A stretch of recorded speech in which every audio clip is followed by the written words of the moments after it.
we feel we have been hypnotized, literally hypnotized, by social convention into feeling and sensing that we exist only inside our skins, that we are not the original bang, but just something out on the end of it.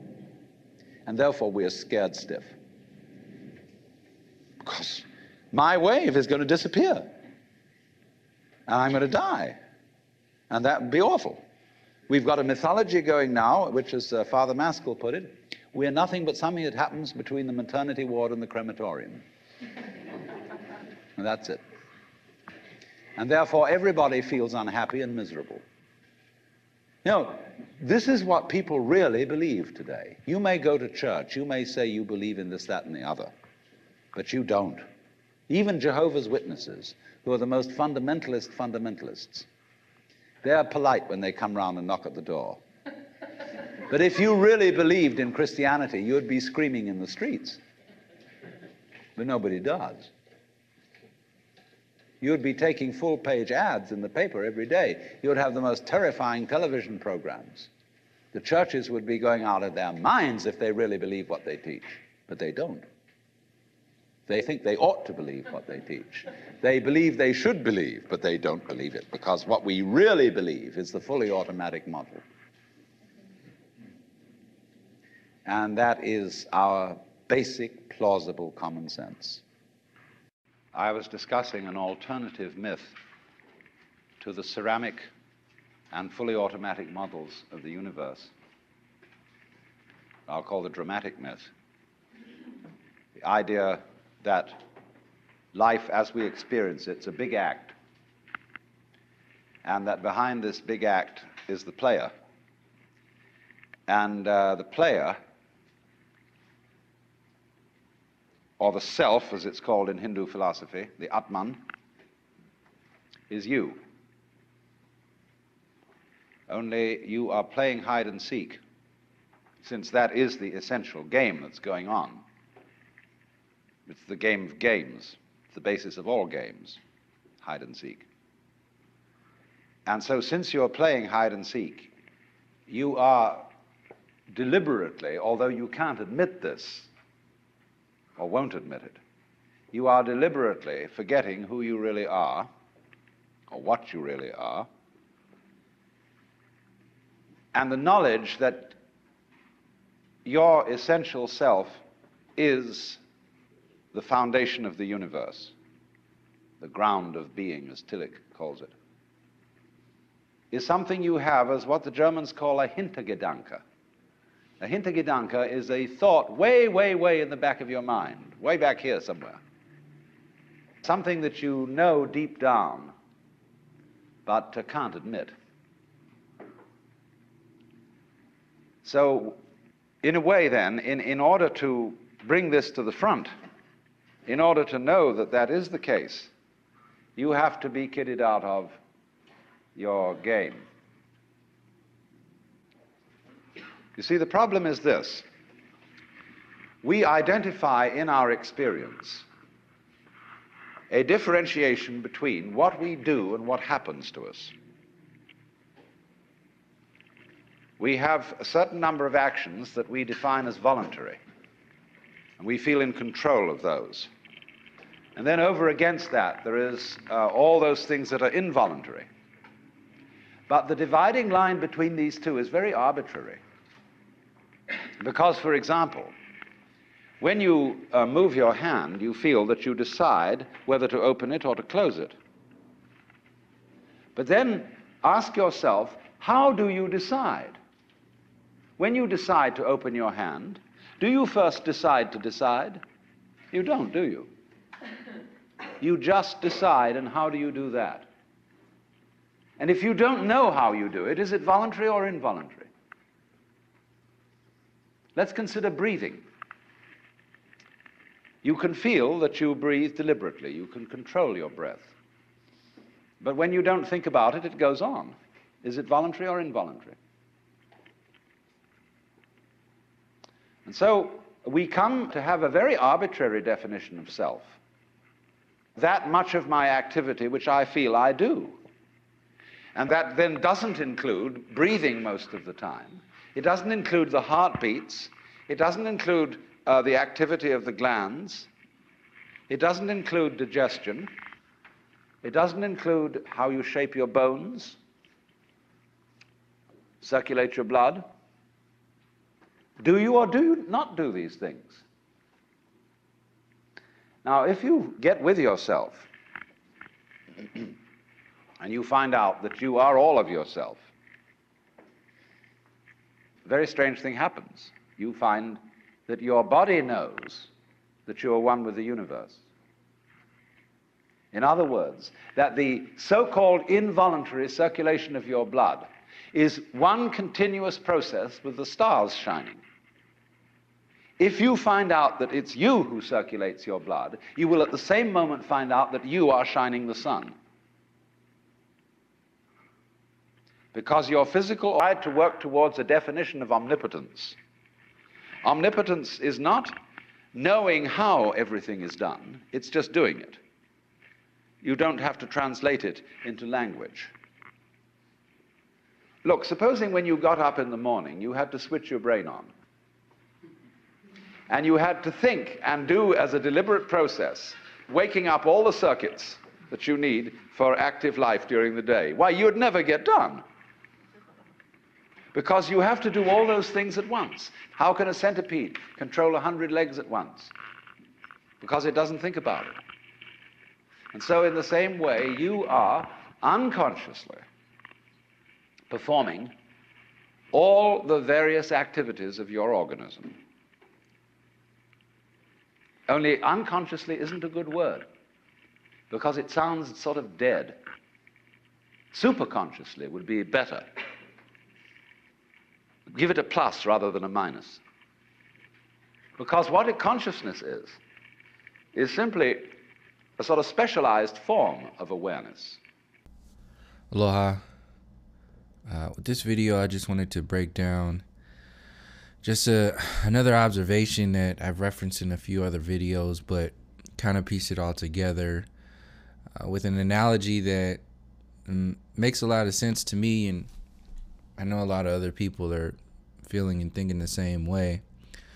But basically reference the idea of the referees of consciousness. So the individuals or the groups of intelligences that make decisions for larger groups of people.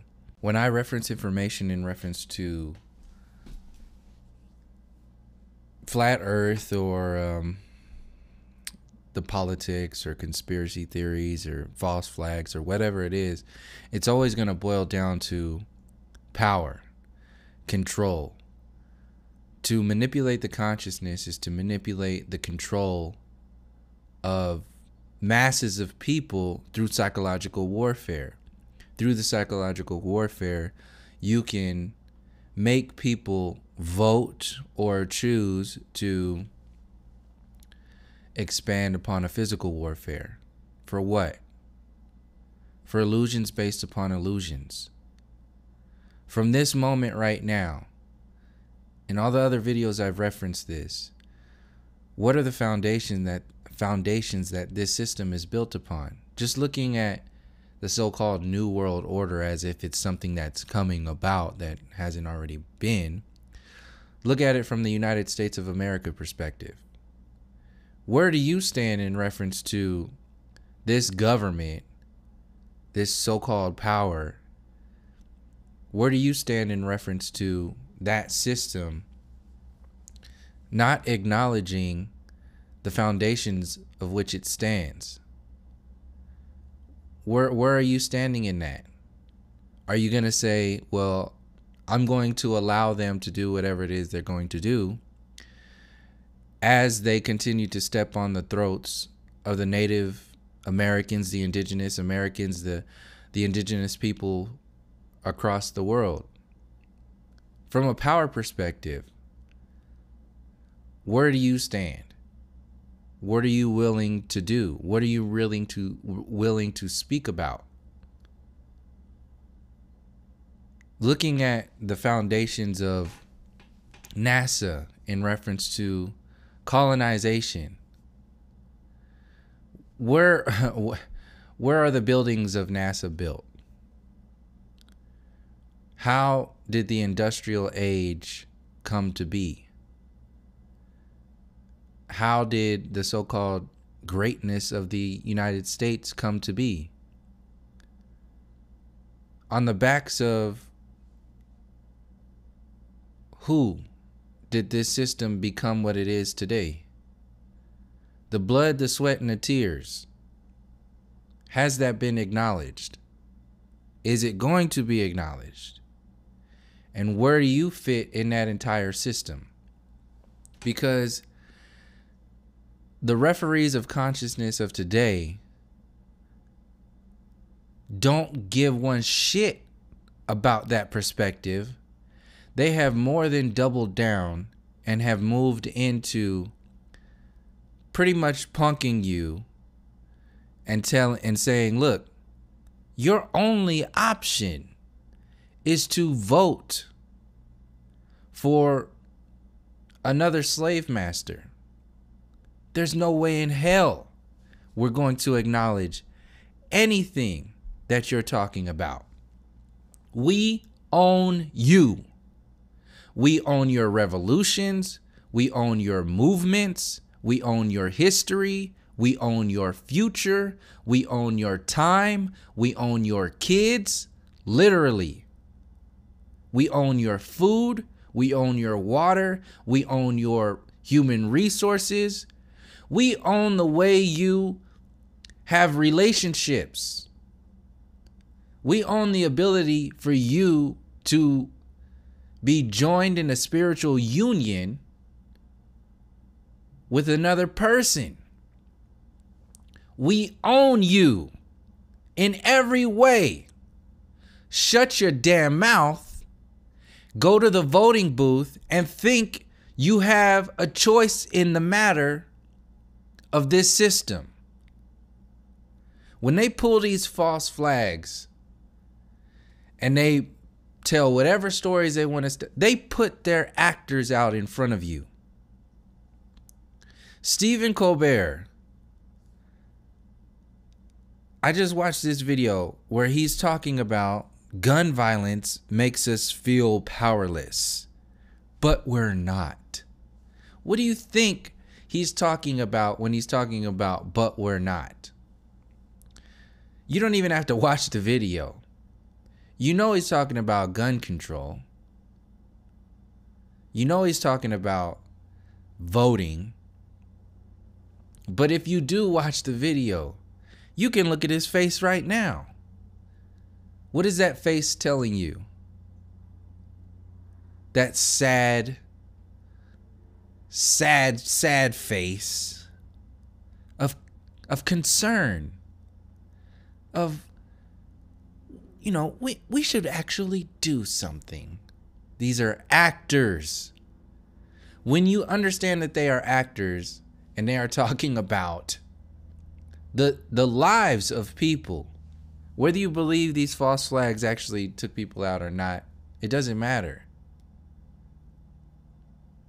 There are definitely soldiers going to war, have been going to war for the same kind of referral program, actually, like the referees of consciousness decades ago have been sending other people to war to fight the illusions that hide the power grid as a whole. And they send these lackeys out there. They're actors, they're musicians, anybody who's going to buy into the system, they will give them a role to play in this whole world of refereeing the consciousness. You have your political referees, you have your so-called revolutionary referees, your aggressive progressives, your new age, whatever it is, they have the board stacked. The deck is stacked. The board is set. You think you're making moves. You're not. The only moves that you can make are the moves that are inside of you. Once everybody starts making these moves inside of themselves that are outside of the limitations of this referring consciousness design, then that's when we can actually start to come up with some real solutions and make some real moves that exist outside of the level of consciousness that this system has set us up for us to fall within. It's an actual alchemy. This is the alchemy of this system. You know what I mean? But listen, I don't expect anybody who put me in prison, if someone puts me in here, and the more polite I am to them and the kindness, the more I lay back, that's not going to make them take their foot off their neck. It's going to make you want to crush them more. If you're in a fight with somebody and you hurt them, the objective of the fight is not to back off and let them recoup. The objective is to smash into oblivion. But the law says if you made a mistake, you rescind. Whose law said that? The law of the United States? Yeah. Or who controls the law of the United States? Legislatures? Yeah, legislators that have their whole own agenda. Laws mean nothing. You give me the currency of a country and you can make all the rules in the world. And that's all that matters. Who's in control? When you look at the NFL and you look at the NBA, for example, then you look at the whole burden of the beast mentality installed through racism. Then you look at the referees. Then you look at the owners. Then you look at the coaches. The NBA and the NFL, to keep it focused for one example, especially in reference to what's going on with Colin Kaepernick speaking out in reference to police brutality. The NBA and the NFL is a big part of the white supremacy program. You can't not look at how that exists. I mean, it's obvious. This is not to say that only white people are behind the power grid. I'm not that simple. I know that it's more complex than this. What I'm saying is that the white supremacy mechanism is very much a part of the refereeing of consciousness program. It makes you think and act a certain way, consciously and subconsciously, whether you know it or not. The generations that have existed, that lived through slavery, that lived through segregation, that lived through all of this stuff, lynching, bombing, burning, dragging people down the streets, kids, Emmett Till, all of this stuff that exists in your history that's not being acknowledged. It's only being covered up by the idea that you are the evolutionary peak of monkey evolution. You are the most innovative intelligence in the known universe. That is the status quo mentality of this entire system. That is the pride of New Rome. That is what's being sold right now. And until we let go of those systems, until we let go of those programs, we will never know what our true potential is. We will never know what this reality is. If you're looking into information in reference to flat earth, if you box it up and commercialize it, as it's being done by the so-called mainstream flat earth community, you're going to set up another mind control program for the system to just co-opt and sell in another refereeing consciousness perspective. This is subconscious, conscious, and unconscious alchemy that's going on right now. It's, hey, we're going to poison you. We're destroying you. But we're taking your land for your benefit. Native Americans, indigenous peoples of the world. This is for your benefit. Why don't you like this? Why? What's wrong with you? How come you have not converted to loving the religion that we have given to you? It's all about love. I am lynching you in the name of the Lord. You are ungrateful. That is the same mechanism that is being promoted through this. It's not as obvious when it's spread out over years. It's not as obvious when it's hidden under the soft slavery of Stephen Colbert's face, of a Bernie Sanders quote. You can't see this because you've been subjected to this, and your generations before you have been subjected to this for so long that you're inherently hopeless because the system thinks for you. It refers your consciousness where it's supposed to go. You have no say in the matter. You're done. So this goes back to my question, where do you stand in reference to the idea of change? Nobody can change you. You're the only one that can change yourself.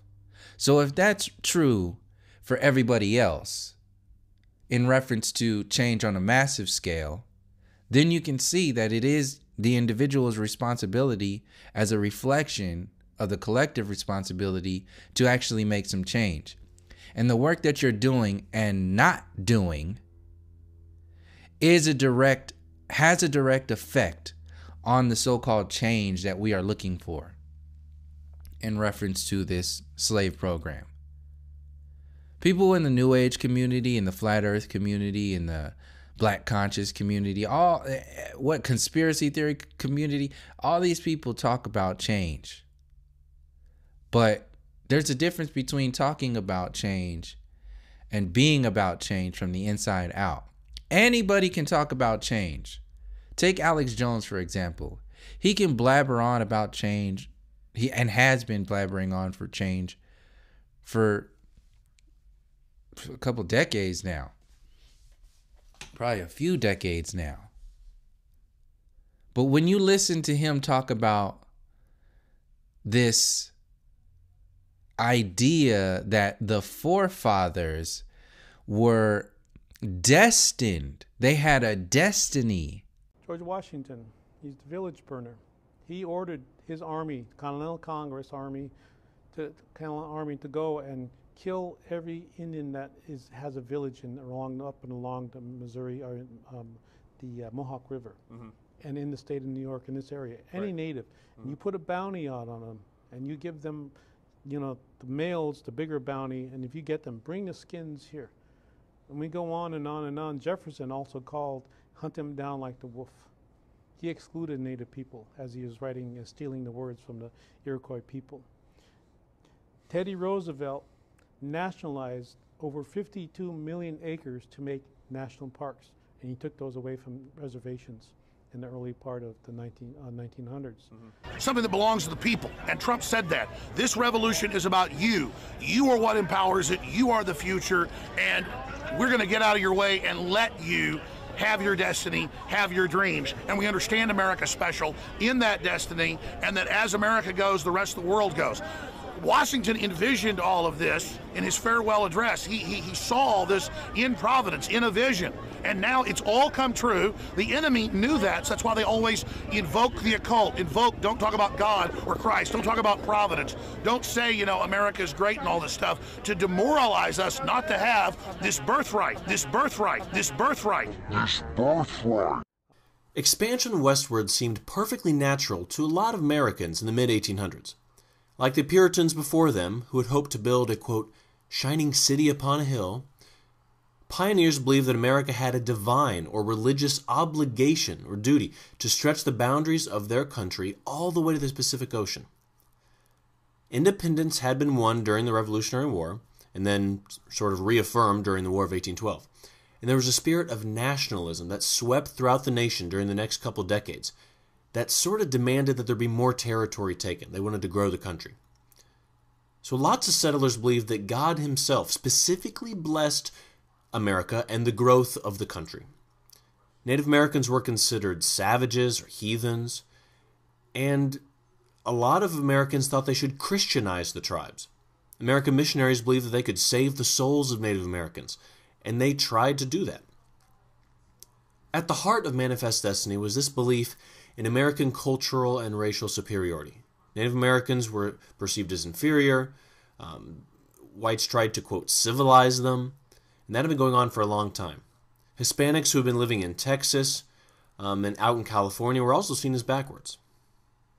So in conclusion, the term manifest destiny refers to the attitude, the very strong belief during the 1800s that the United States not only could, but that it should, because it was a religious obligation, that it should stretch all the way from the East Coast all the way to the West Coast, regardless of who was in their way.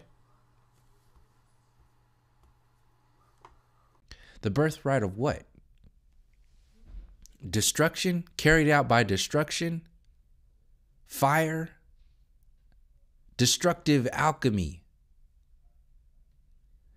When you subscribe to that reality, you're accepting that reality into your world as your truth. Subconsciously and unconsciously, when you do not reference the deeper layers of consciousness that predate the referral programs of controlling your consciousness, then you're accepting the destructive the effects of the destructive intelligence. You're accepting and approving of the idea of this manifest destiny. When you do not acknowledge, when you say, oh, well, we should just move on. Why are you just caught up in the past? You're just racist for even talking about racism. When you take that perspective, you're accepting all of the tragedies, the massacres, the genocides that this system has made its empire with. The foundations of this empire are built on blood and destruction. Any kind of so-called revolution that is not addressing that system is dead already, which is why they push these movements. Think of Stephen Colbert as being a revolutionary leader. It's funny to even think about that, but think about that. Think of him as a revolutionary leader and think of what he's telling you is a revolutionary act. He's telling you your revolutionary act is to vote. People who listen to the information on this channel already know that's dead.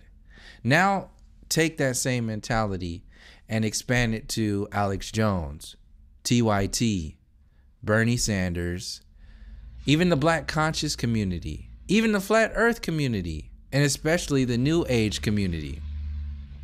Think about all of that as the Tonight Show, the Stephen Colbert, or the Late Show, the Stephen Colbert of revolution. All of those mechanisms on the surface layer are trapped in that layer of consciousness. And you can see it as a trap, or you can see it as a stepping stone. You can only see it as a stepping stone when you have gone through those programs and left those programs. Like when I was yelling at the bankers of the Occupy movement, that was a stepping stone. I didn't know it was a stepping stone at the time I was in it because it was everything that I thought was real, the reality. Same thing for the New Age time frame. I thought this was the answer, but you start asking questions as long as you challenge yourself to keep growing. Then when you expand outside of that level of consciousness, you realize that it's a stepping stone. No different than flat earth. Flat earth is a stepping stone to what? That's the question to you. To what? To what location? Where are you going? What is your direction? So you have all of these programs that are designed to keep you in that mentality, and it keeps you in those bubbles. Physical warfare, you're basically a zombie. You're dead, because the zombie is the living dead, the transitional, thinking that they've got it all, thinking that this is it. It's just a psychological warfare. But you're in two worlds. And when you're in two worlds, you're never grounded in any one of them. So you're not truly activating yourself to the best of your ability, which is why it's so difficult for a lot of people to acknowledge a lot of this information that's based upon the spiritual warfare. People don't want to go in there because that's going into yourself. That's when the real change starts to happen. The transitional mentality is where the illusion of change happens. And that's where this mind control program works. So this includes all of the conspiracy theories, the Alex Jones, the TYTs, the Bernie Sanders, the Black conscious communities, the New Age communities. They are anchored in the psychological warfare because you can make some money off of that. You can't make money. You can make money off of being a guru. You cannot make money off of having people heal themselves. It's like a doctor. It's like a hospital. You can make money off of prescription drugs. But you can't make money off of having people wean themselves off of those prescription drugs. People get caught up in this mechanism and then they can't let it go because it's too much involved in their idea of their reality. A lot of the times there's egos that's involved when you have entire communities that are created around an idea. It's very complex, but basically what it is, it's creating another world around the original illusion based upon the original illusion. It's the same mechanism. Just as much as hospitals need patients, doctors need patients so they can make a profit, gurus and so-called conscious leaders need followers. That's the psychological warfare. Whether you're doing it from a benevolent or a malevolent perspective, in my eyes, really doesn't matter because it's about the time and the power. The true power comes from having people heal themselves, having people learn how to teach themselves, having people learn how to lead themselves. That's where the true power, the true energy is going to come from. When people start to do that for themselves and heal themselves from the inside out and actually empower themselves to do something about this system from inside themselves, not in reference to what the system has already set up for them. It's a different kind of approach, but you won't understand that approach until you have broken through the physical warfare, the psychological warfare, and start to get into the spiritual warfare, realizing the spiritual warfare behind something as physical and psychological as white supremacy. Something as physical and psychological as the fiat currency system, the maritime admiralty system, the university system, heliocentrism. All of these are based upon the psychological warfare that set the platform for the physical warfare to jump off. You have to empower civilians, so-called white civilians in the 50s and the 40s, with some kind of psychological empowerment to be able to lynch people without any kind of consequences. This is no different than what's going on with the police department being able to lynch people with guns and have that be fought back against. No different. See, the NFL fighting against Colin Kaepernick right now is no different than white supremacists back in the 50s and 60s fighting against the so-called Civil Rights Act. It's the same thing. They've been underneath that mind control program for so long that they can't even acknowledge what's being actually said. They can't acknowledge what's being actually done. In fact, they have to defend it in whatever kind of way. Think about what's going to be, what's going on with the NFL stuff right now. And I know this is just an example. I know the downfalls of the Civil Rights Act. I know the mind control programming of all this stuff. But I'm just using this as an example to help people see how people get trapped in this mentality, as if this is the end-all be-all of your expansion of consciousness. 10, 20, 30 years from now, people are going to look back at these NFL owners the same way, and the people supporting these NFL owners in this kind of mentality, the same way we look back at the people who are fighting against the Civil Rights Act in the 60s. It's a repeating of a history. It's the same mechanism because it's the same alchemy. It never stopped. The Civil Rights Act never stopped anything. It made it go underground. So this is the psychological warfare is being revealed to people. 9/11, when 9/11 kicked off, people were automatically in physical warfare. They were like, yeah, let's go. I don't give a shit if it's not the right country. Just go. Fight somebody. Kill somebody. Into Iraq. Into Afghanistan. Taking out Gaddafi in Libya. Into Syria. Creating Al-Qaeda. Creating ISIS. Creating all of this. To make a war, to make this psychological warfare that is basically the foundation for the physical warfare continue on forever. The only way that this can go on is because people keep accepting this and keep limiting themselves to the bubbles in which they are comfortable with, instead of holding accountable the system itself. This is why I say it's so important to take something like Flat Earth and go into the infrastructure of the system. If you approach the Flat Earth or the revealing of the heliocentric model with the same kind of approach as somebody approaches 9/11 or something like that, or change from the perspective of Bernie Sanders, you're stuck. You're done. Flat Earth going mainstream is like asking Bernie Sanders to save the world. It's the same mechanism. So once you break out of the psychological warfare of actually addressing all of these systems, how they exist, and breaking them down out of the inside of yourself, that's when you open up the doorway to the spiritual warfare that's going on inside of you, largely without you even knowing it.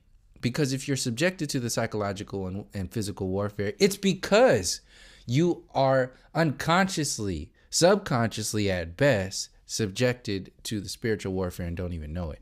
You're not aware of it. So these are the layers of consciousness that we go through. And the referees of consciousness maintain the bubbles, the expansion of these bubbles, through triggering your emotional body, making more complex the system, and making you actually love your limitations, love your conformity, love your enslavement.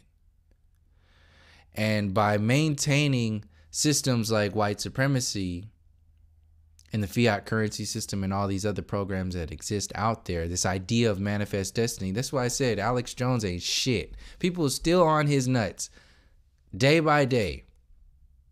He's coming from the perspective of manifest destiny.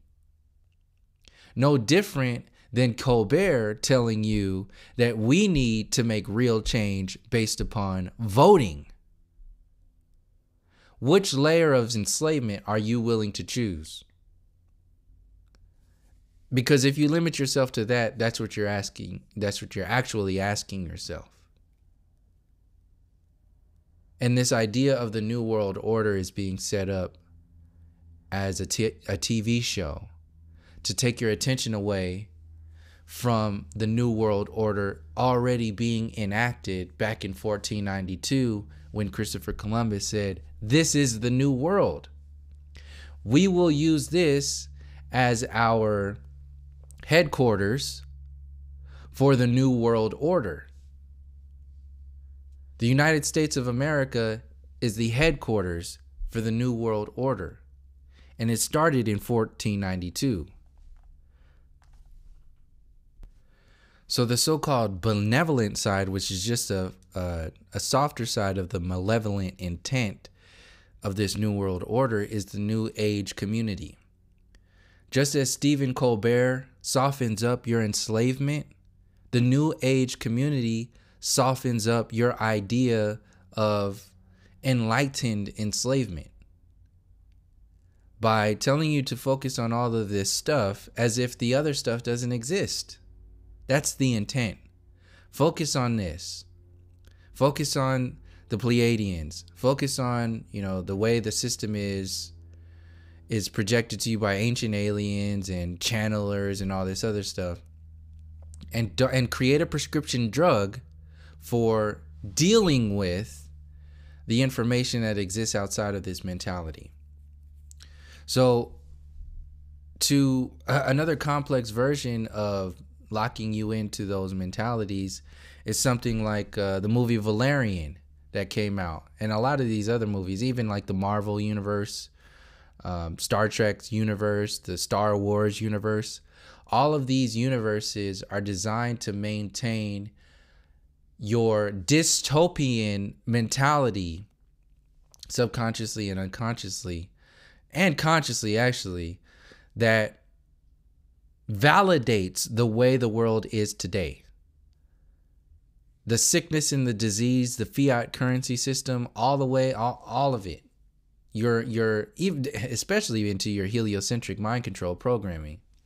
All of that's designed to maintain a future version of present day mind control.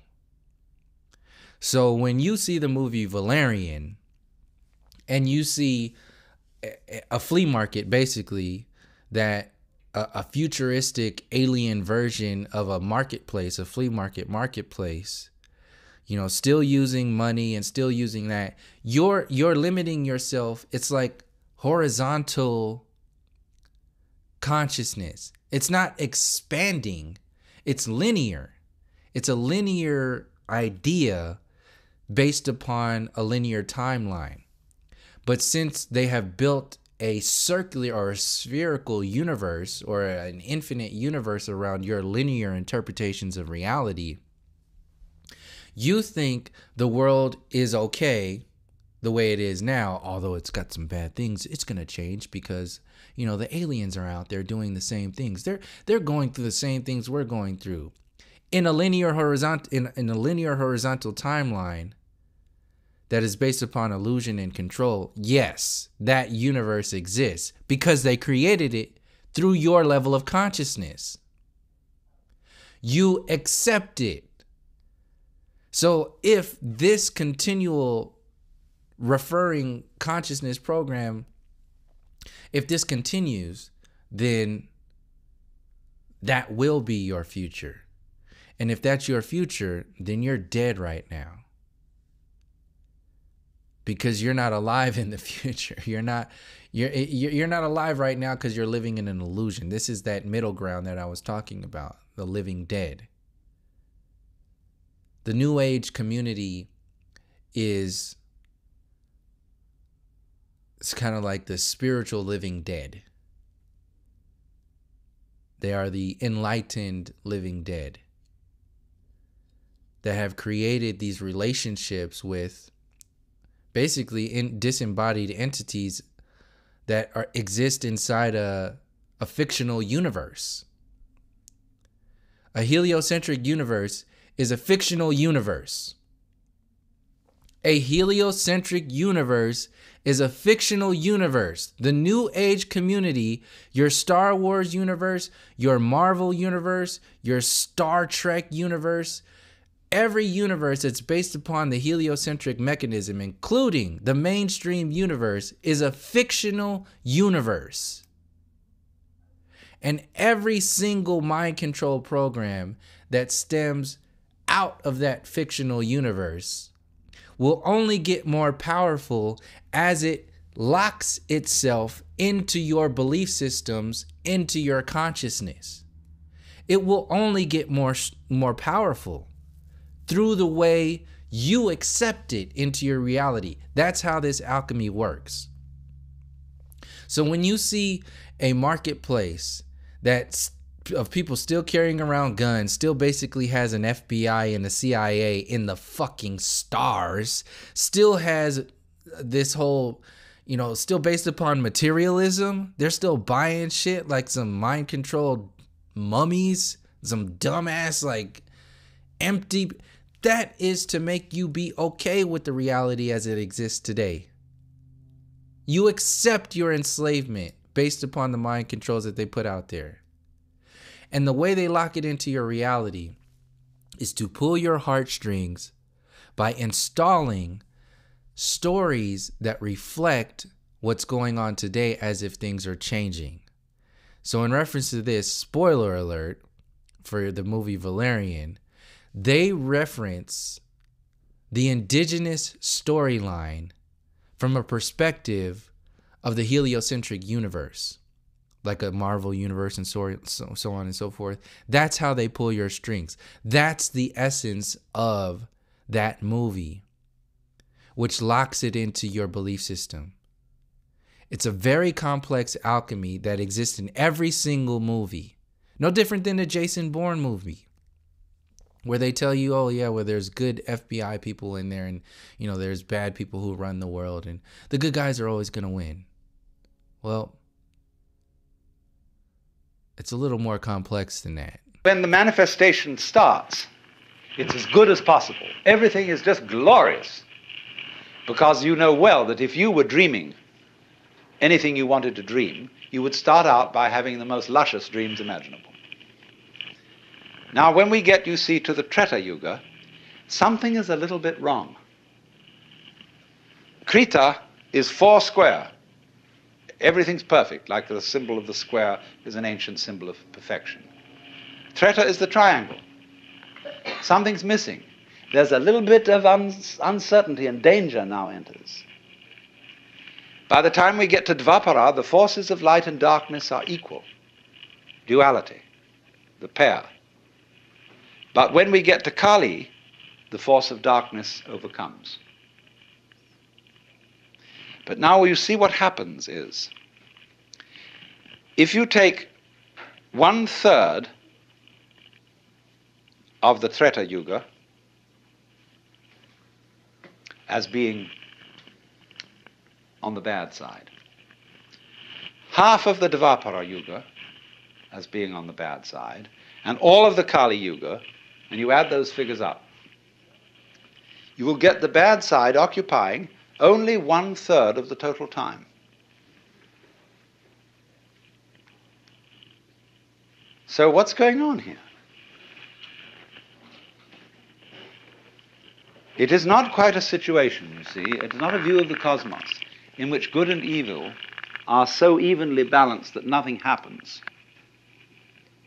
Evil is just troublesome enough to give good a run for its money.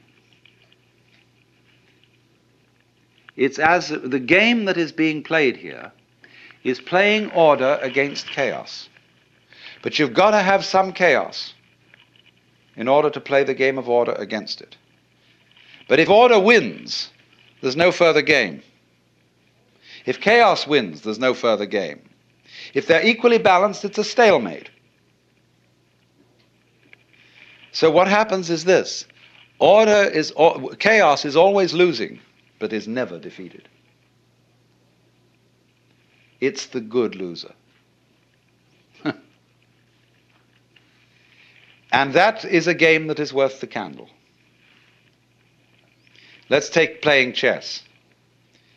If you get an opponent who can always defeat you, you stop playing with him. If you get an opponent whom you can always defeat, you stop playing with him.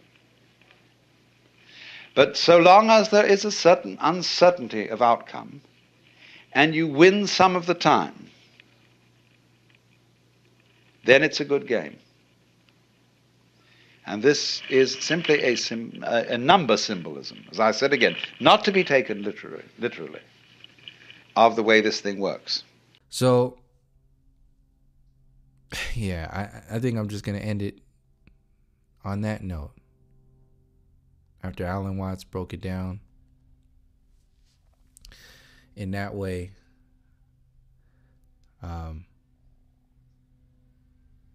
and there's more I could go into, but that's basically what I wanted to share with this video. It's not as complex, or it's not as simple as people think it is when I reference race and they get all butthurt about that stuff. That's just, I'm referencing that because that's the most baseline manifestation of something that exists largely in a spiritual warfare context. It's bigger than that. Flat Earth especially is bigger than that.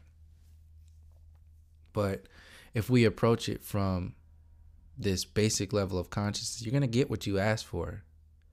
You want it to go mainstream, you want it to be co-opted, you'll get what you ask for. You'll get it. And then what? If you wait that long, it's over. This is a very important time that we have right now to make known a bigger perspective, a larger perspective of what's being carried out by this system on a daily basis to maintain poverty, control, sickness, disease, and this expansion into the future. It's bigger, and it's so important right now, this time, because I was just explaining or talking with a friend of mine about this in reference to, and I'll end it on this. Once Flat Earth goes mainstream and they accept whatever perspective people, the large majority, the people that are locked into stage 1, in reference to stage 1, stage 2, and stage 3 that I was talking about, the dead, the living dead, and the transitioning into becoming alive in some kind of way. The dead are going to accept it and celebrate it. The living dead, half of them are going to accept it and celebrate. The other half are going to be skeptical and at least open themselves up to going into a larger perspective. Point being, mind control programs will become solidified once that work gets done. We need to start asking questions in reference to the power, the control, and how this is being expanded upon by this so-called New World Order, or Flat Earth Order, this New Age order. See, the New Age community has already bought into that program. We're not working for ourselves right now. You're not sharing information right now for yourself. If you're coming at this from a space of liveliness, in a sense, like if you're truly alive, you're not doing this for yourself. Because if you're truly alive, that means you have the understanding that you will never die. So if you're truly alive, the work that you're doing right now is actually existing for the brothers and sisters who aren't even born yet. The children who aren't even aware of the system, who are walking into a program that is designed to make them stay outside of the awareness that will allow them to challenge the system. Once you realize, once you are truly alive in a space that will never die, that's when you are sitting in the space of acknowledging the spiritual warfare and engaging in bringing down the systems of density that hold up this spiritual warfare. Anything else is just a transition point. And if you gold plate a transitional mentality, a transitional consciousness, you're gold plating your living dead perspective. Will it be better than people who are completely dead? To a lot of people, yeah. To other people, hell no. Because in my eyes, the gold-plated living dead is actually more dangerous than the dead consciousness, because the living dead consciousness is setting the foundation for future mind control programming. While the dead consciousness is actually inherently triggering people to realize, it's dead. When you listen to Cardi B, when you see like NASA programming, when you see all of these empty ass celebrities, musicians, actors, politicians, when you see, you know they're dead. You know it's dead. You don't want to be them. These kids already know this. It's dead. It's a dead consciousness. So it's inherently triggering people to expand outside of that. The trick is, once they expand outside of that, they jump into another place that they think is alive. It's actually setting people up to do the work for them. To do the work for the dead programming consciousness. To do the work for the referral program consciousness. In the gold-plated living dead mentality. So I'm not concerned with like Hillary Clinton, Bernie Sanders, even Alex Jones and TYT. You're talking about manifest destiny. You're talking about birthright and make America great again. You talk about voting. People, these kids, they already done peeped that game. They know that shit is dead. It's only a matter of time before the kids come up, the generations of these kids, and say, you know what? Enough is enough. You need to step off of that broken ass foundation and that broken ass pedestal and get the hell out of the way. Shut your damn mouth for a second and listen to what's going on from a human perspective. Cut all that politics, all that democracy, fake ass democracy, all that capitalism shit you talking about. We're talking about human resources. We're talking about life and death. Health and sickness. You choose, because this destructive intelligence maintains sickness and disease. You make the choice. You're not going to have much time because these kids ain't fucking around. If I'm talking about this, what I'm talking about right now, imagine what the kids are going to be talking about 20, 30, 40 years from now. So this is why I said, if you're gold plating your living dead consciousness, you're actually more dangerous, because a lot of these kids are going to be trapped in those new age communities, in those mainstream flat earth consciousness, in those co-opted black conscious community perspectives. And then they're just going to say, well, this is it. This is the way you're going to do it. This is the only thing we need to do. You're setting up limitations for people who aren't even born yet, because you've prided yourself in something that's inherently dead, because it's still limiting itself to the system that's inherently dead. So that goes back to the question in the beginning. What are you really looking to do? What are your goals? What is your direction? You have the wind of flat earth. You have the wind of a conscious community. You have the wind of information, the seeking of truth. What is your direction? How deep does your truth grow? Write them down. Ask yourself. Figure it out. Because if you don't figure it out, somebody else is going to figure it out for you. So I keep going on, but yeah, I'll end it on this. Yeah, don't allow these communities to water down your perspective. Think for yourself. Whether it's the flat earth community, the new age community, the black conscious community, the conspiracy community, the mainstream community. If you're not thinking for yourself, if you're not speaking in reference to 7 generations from this present moment, are you really alive? Or are you playing a role in a movie? So that's what I had for this video. Thank you for joining me. And until next time, from all my relations, peace, love, and harmony.